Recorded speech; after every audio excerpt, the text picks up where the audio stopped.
Alors, bonjour, ici Philippe97 et aujourd'hui je vais vous faire un tutoriel sur comment faire à fond, un navigateur web pour iOS. Dans le fond, comment se créer un petit navigateur web soi-même. Alors, je vais vous montrer ça. Donc, d'abord, on s'en va dans Xcode, on fait Create a new Xcode project, comme à l'habitude. Et on va tout simplement se faire un Single View Application. Dans le fond, on va pas faire de quoi de trop compliqué. On va simplifier ça au max. Donc, on fait le Single View Application.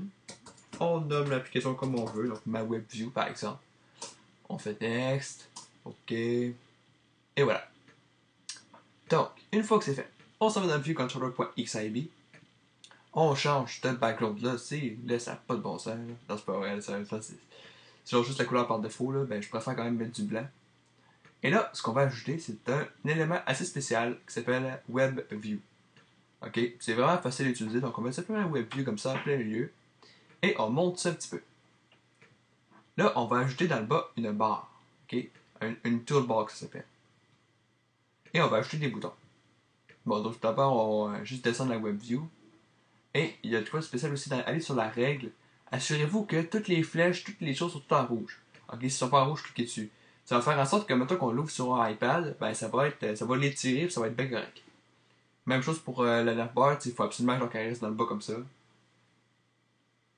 Et voilà. Donc, c'est fait, on a fait une WebView. Et avant d'ajouter des boutons, je vais vous montrer juste comment faire pour changer une page web. Donc, on ajoute évidemment un IB Outlet. Puis WebView.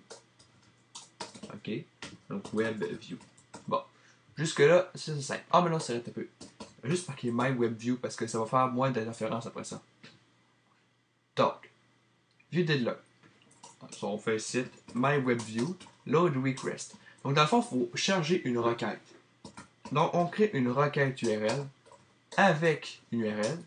Et cette URL-là, voilà, NSURL, URL with string. Donc, on crée une URL avec une chaîne de texte. Donc, par exemple, http:// xcodeapps.philippe97.com. Donc, on ferme 3 fois les crochets, point virgule. Ah non, c'est un peu, c'est pas tout de suite prêt à être ouvert. Donc, on fait un clic droit sur le file zoner, on relie les WebView. Hop. On s'en va directement dans le fond là-dessus. Et on attend un petit peu. Et voilà. Donc là, ça charge et ça a terminé de charger. Et là, dans le fond, vous vous dites, mais là, c'est nul, ça n'a même pas marqué le petit chargement de la status bar. C'est normal, il faut le marquer soi-même. Donc, ce qu'on fait, c'est qu'on fait un clic droit sur le WebView et le delegate, on va dire, c'est le file zoner. Donc, vous avez déjà appris un petit peu c'est quoi les delegates. Donc, il faut d'abord relier le delegate au file zoner pour dire, dans le fond, qu'on veut recevoir des commandes du WebView. Ensuite ça, comme pour le pop-up, on met UI WebView delegate, parce qu'on est le delegate du WebView. Et les commandes du delegate du WebView, c'est du genre void WebView did start load. Dans le fond, quand on commence le chargement. Et là, la commande qui permet d'afficher la petite roulette dans la status bar, c'est UI application, shared application, pour accéder à l'application présente. On fait set network activity indicator visible. Yes. Donc, dans le fond, c'est quoi cette network activity indicator? Ben, en gros, c'est la petite roulette dans la status bar. Donc, on copie ça. OK. Et dans le fond, on ouvre une autre commande, dans le fond, la commande de fin. Donc ici, WebView did finish load. Puis ici, on met no. Et on va tester ça.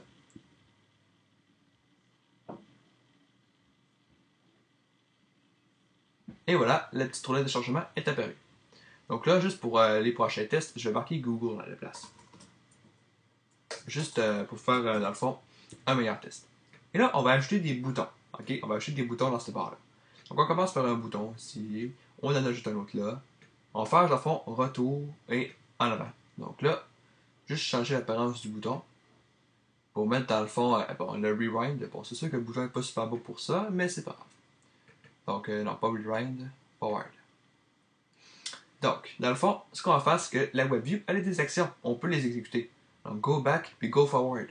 Donc, le go back, on va mettre ici pour go back. Go forward, on va mettre ici pour go forward. Comme ça.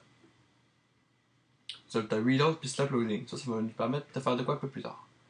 Donc, si je fais un test. Hop, il arrive là-dessus. Bon, mettons je clique, je sais pas, sur restaurant, n'importe quoi. Ouais, ok, d'accord, j'autorise. Bon. Puis je fais précédent, ben ça me permet d'acheter à précédent. Mais là, le bouton précédent est activé pareil, même si je peux pas reculer en réalité. Donc je veux qu'il soit désactivé. Alors ce qu'on va faire, c'est qu'on va faire d'autres IB outlets pour les boutons. Donc IB outlet, UI bar button item, mettons back button. Après ça, IB outlet, UI bar button item, forward button. Bon, on les relie. Back button, forward button, et voilà. Donc là, ce qu'on va faire, c'est que quand la WebView termine son chargement, on va faire que le back button.enable, dans le fond, qu'il décide s'il est cliquable ou non. On va faire en sorte que si la WebView can go back, dans le fond, si la WebView est capable d'aller en arrière, on fait la même chose avec le forward button. Donc forward button.enable est égal à WebView can go forward. Et pendant le chargement, on veut que ce soit désactivé. Alors on fait backbutton.enable. Dans le fond, on fait no. Ça, forward button.enable égale no. Donc en gros, ce que ça fait, c'est que quand ça commence à charger, ça les désactive. Et quand ça a fini de charger, ça les active si possible. Alors, en regardant ça, hop, ils sont désactivés. Donc on fait de l'image par exemple, et le bouton en arrière s'active, on fait arrière, et voilà, ça fonctionne parfaitement. Donc maintenant, on va faire la même chose, mais pour le bouton de refresh. Mettons qu'on va juste ajouter un bouton refresh et un bouton stop là, pour commencer. Juste pour faire un test un petit peu mieux. Là. Comme ça. C'est bizarre, je pensais que ça allait marcher. Ça, c'est stop button. Bon. Ceci. Refresh. Si stop. Bon. Donc, ce qu'on fait, la fois, c'est qu'on fait un refresh button.enabled. No. Parce qu'on vient de commencer à charger et stop button.enabled. Yes. Parce que dans le fond, on veut qu'on soit capable de stopper. En ça, c'est ici. Refresh button.enabled égale no. Voilà. C'est yes, parce que dans le fond, on vient de finir de charger, puis il faut être capable de recharger la page web. Après, c'est ici stop button.enabled no. Dans le fond, on fait carrément le contraire de quand on a commencé à charger.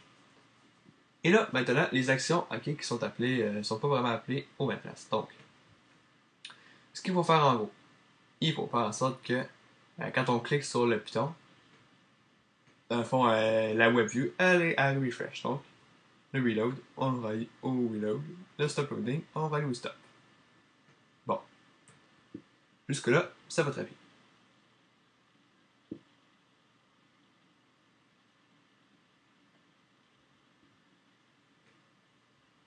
Ah, voyons donc.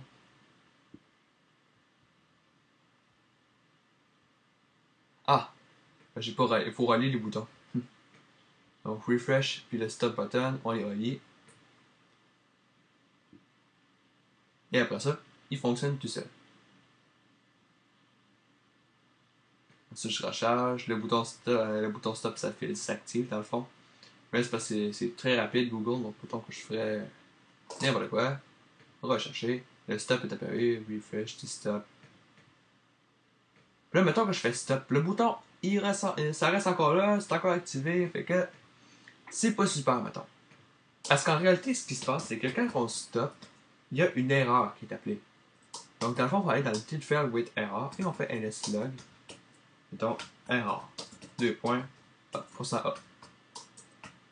Donc, dans le fond, ça va nous permettre de savoir c'est quelle erreur qui est appelée. Parce que il y a une erreur avec un code d'erreur spécial qui dit que l'utilisateur a stoppé le chargement.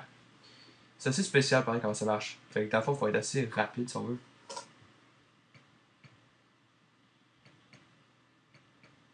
Voilà. Tiens, je vais juste l'avoir l'erreur. Donc, le code d'erreur, c'est -999. OK? Et donc, ce code d'erreur -999 correspond en réalité à l'erreur qui est générée quand on stoppe littéralement le chargement d'une page web. Alors, on va faire en sorte que ça exécute cette fonction-là pareil. Parce que quand dans le fond, le did field load with error est appelé, le did finish load n'est pas appelé lui.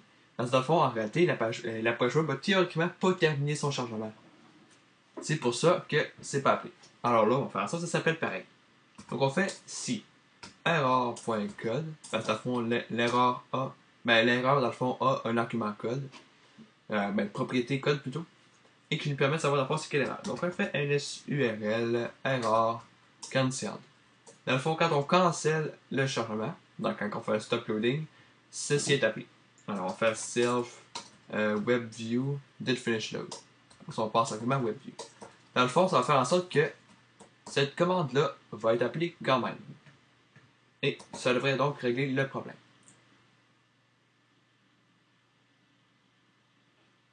Donc là, je vais prendre un site internet un peu plus long à charger. Là. Donc je fais arrêter, hop, ça doit arrêter pareil, ça marche. Donc on voit très bien que ça marche bien.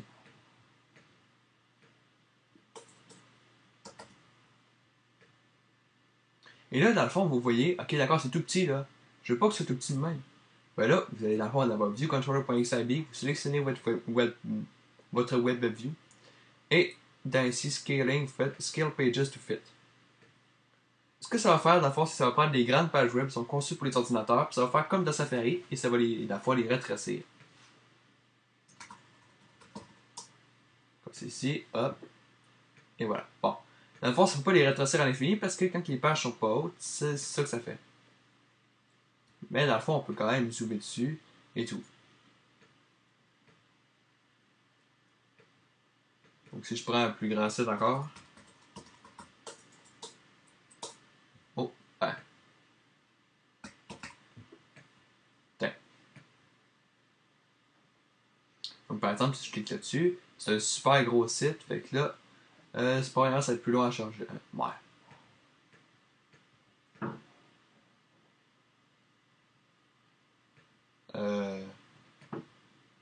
Ah bien donc.